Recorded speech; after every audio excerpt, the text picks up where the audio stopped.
안녕하십니까, 무틀란TV입니다. 그간 수면 아래를 맴돌던 신라젠 사건이 정치권 주요 이슈로 떠오를 전망입니다.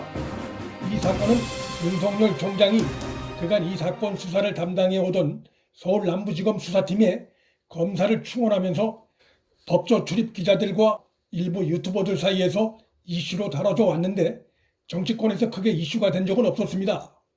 그런데 새 보수당의 하태경 대표가 12일 신라젠 사건 관련한 공소장 제출을 법무부가 거부한 사실을 폭로하면서 그 배경으로 추미애의 친문보호 의혹을 제기하면서 사건이 정치권 이슈로 비화될 조짐입니다.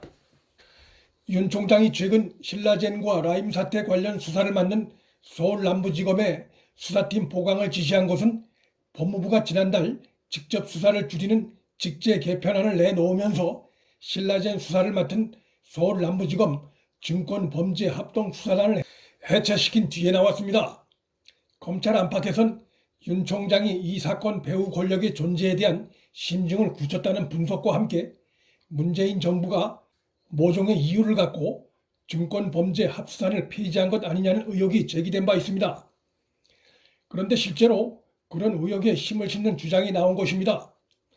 하태경 새로운 보수당 공동대표가 추미애 장관은 왜 신라젠 관련 공소장까지 공개하지 않는가라고 공개적으로 의혹을 제기한 것입니다.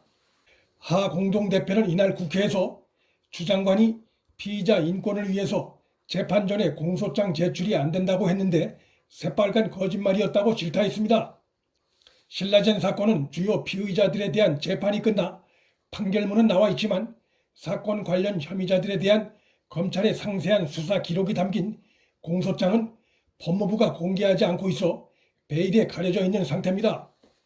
재판까지 끝난 상황에서 국회의 공개 요구가 있었음에도 추미애가 공소장 공개를 막는 것은 이해하기 어려운 일입니다. 문재인 정권 들어 상식에 어긋나는 이해하기 어려운 일들이 계속해 벌어지고 있습니다. 이 사건 주범으로 처벌받은 이철 대표 같은 경우는 수많은 소액 주주들에게 피해를 입힌 파렴치한 범죄자일 뿐입니다.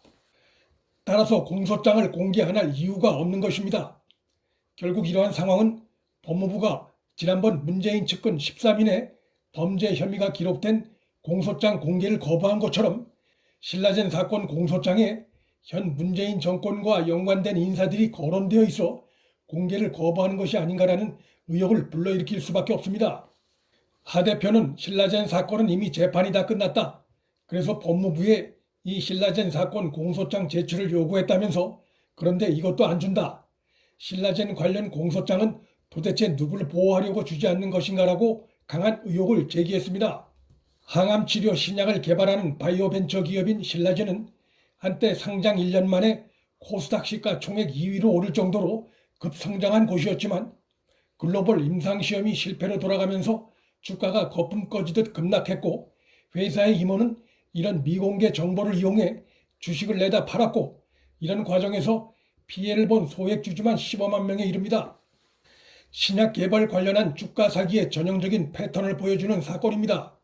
신라젠은 2006년 항암 바이러스 면역 치료제 개발을 위해 부산대 의료진이 설립한 바이오 벤처 회사인데 이곳의 대주주 중 한 곳이 VIK 밸류 인베스트먼트 코리아이고 이 VIK 설립자 겸 대표가 이철이라는 인물로 노무현을 사랑하는 모임 출신이면서 유시민이 주축이 돼 창당한 국민참여당 원외위원장을 지낸 인물입니다.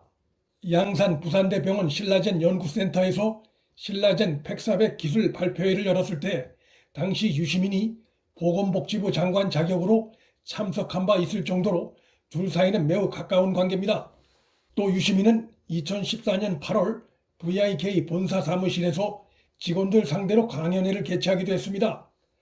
수상한 점은 이것뿐이 아닙니다.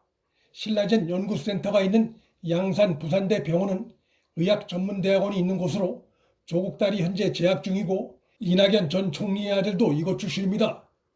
현 정권의 전현직 실세들과의 연루가 의심되는 곳입니다. 심지어 문재인 정권 청와대와 정부 부처 장관들이 이철이 대표로 있는 VIK 직원 상대로 강연까지 했던 것으로 알려져 있습니다. 문재인의 주치의면서 부산대병원 소속인 강대환 교수는 신라젠 창업 때 중요한 역할을 맡았던 인물이고 그는 신라젠 주식 3만 주를 소유했었습니다.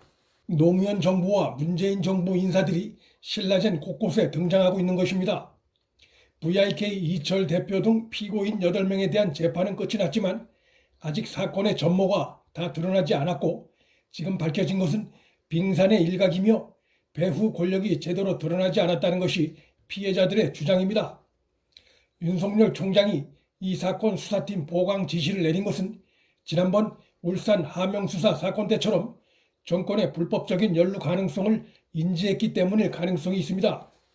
윤 총장은 정권의 방해에 맞서 이 사건을 담당하던 서울 남부지검의 검사 인원을 보충할 것을 특별 지시 내려 서울중앙지검 못지않은 수사팀의 검사들이 남부지검에서 이 사건을 재조사하기 시작했습니다.